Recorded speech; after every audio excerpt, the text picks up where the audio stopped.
Hello বন্ধুরা, সবাই কেমন আছো? আশা করছি সবাই খুব ভালো আছো আর আমিও খুব ভালো আছি। জলপাইগুড়ি জেলার ছোট্ট একটি গ্রাম থেকে চলে এসেছি আমি ডলি, তোমাদের সাথে কিছু ভিডিও শেয়ার করতে। তো দেখো, সকাল সকাল উঠে চা বানিয়ে নিয়েছি। সকালের বাসি কাজ সব হয়ে গেছে, তো এখন একটু চা খেয়ে নিলাম। আর এই যে আমাদের ঘরে নতুন একটা অতিথি এসেছে, এটা হচ্ছে আমার দেওরের ছোট ছেলে। ওর আরেকটা ছেলে আছে, তো বেশি দিন বয়স হয়নি ওর, এই 1.5 মাস মতো হয়েছে। তো ওর সাথে একটু খেলে নিলাম। তারপরে এই যে সকালের বাসি বিছানাগুলো উঠানো হয়নি, এইসব গুছিয়ে নিচ্ছি।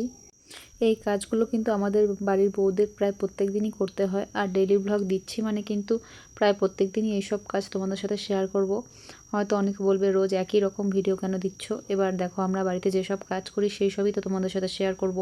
তাছাড়া বাইরে গিয়ে তো সেরকম কোনো কাজ করা হয় না, বা বাইরেও সেরকম যাওয়া হয় না, তাই বাইরের কোনো ভিডিও সেভাবে দিতে পারি না।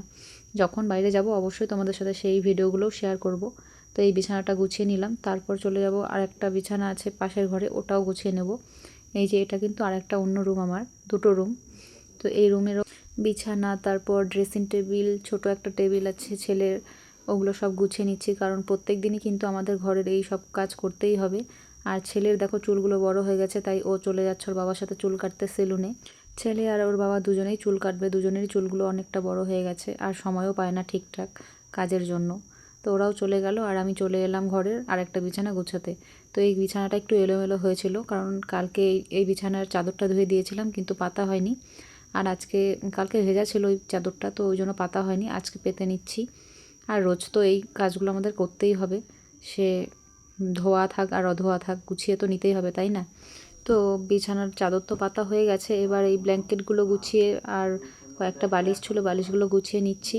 এইসব গোছানো হয়ে গেলে ঘরটা ঝাড় দিয়ে নেব, তাহলে আমার ঘর পরিষ্কার কমপ্লিট। তারপরে যাব রান্নার দিকে। তো রান্নার জন্য একজনকে পাঠিয়েছিল বাজারে মাংস আনার জন্য, সে দিয়ে গেল। তো ওই মাংসটাই এখন ধুতে যাচ্ছি। মাংসটা ধোয়া হয়ে গেলে কিছুটা কালির বাসন আছে, যেহেতু উনানে রান্না করি তাই হাঁড়ি কড়াই তো কালি হয়ে যায়। রোজ যদিও হাঁড়িটা মাজতে পারি না, কিন্তু কড়াইটা তো রোজ মাজা হয়।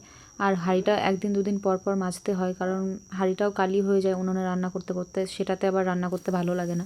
তাই এই যে হাঁড়ি কড়াইগুলো মেজে নিচ্ছি। এই সব মাজা হয়ে গেলে রান্নাটা আগে করে নেব, কারণ উনুনে যেহেতু রান্না করি তাই রান্না করতে করতে কিন্তু গায়ে অনেক ময়লাও পড়ে। আর এখন যেহেতু গরমের দিন পড়েছে তাই অনেকটা ঘেমেও যাই, তাই আগে রান্না করে তারপর স্নান করে পুজো দিয়ে নেব। তো এই যে বাসন মাজা আমার কমপ্লিট হয়ে গেছে। এবার যেহেতু সকালবেলা, তো টিফিন শুধু চা খাওয়া হয়েছে, তাই ভাবলাম যে একটু ছাতুর শরবত খেয়ে নিই। আর ছেলে আর বর তো বাড়িতে নেই, তাই ওরা চলে গেছে বাজারে, ওরা হয়তো ওখানে কিছু খেয়ে নেবে, আর আমি ছাতুর শরবতটা খেয়ে নিলাম। আর এই যে রান্না বসিয়ে দিয়েছি, উনুনে ভাত। তবে আজকে খুব প্রবলেম হয়েছে, কারণ যেহেতু বৃষ্টির দিন তাই খড়িগুলো একটু কাঁচা কাঁচা আছে, তো উনুনটা ঠিকঠাক জ্বলছিল না, তাই অনেক সময় লেগেছে আমার আজকে উনুনে রান্না করতে। আর আজকে বেশি কিছু রান্না করিনি, শুধু ভাত, আর যেহেতু রবিবার তাই আজকে মাংস নিয়ে এসেছিলো, ওই মাংসই রান্না করা হয়েছে। আর দেখো, যেহেতু খুব গরম পড়েছে তাই বলেছিলাম যে আসার সময় একটা লস্যি নিয়ে এসো আমার জন্য, আমি খাবো।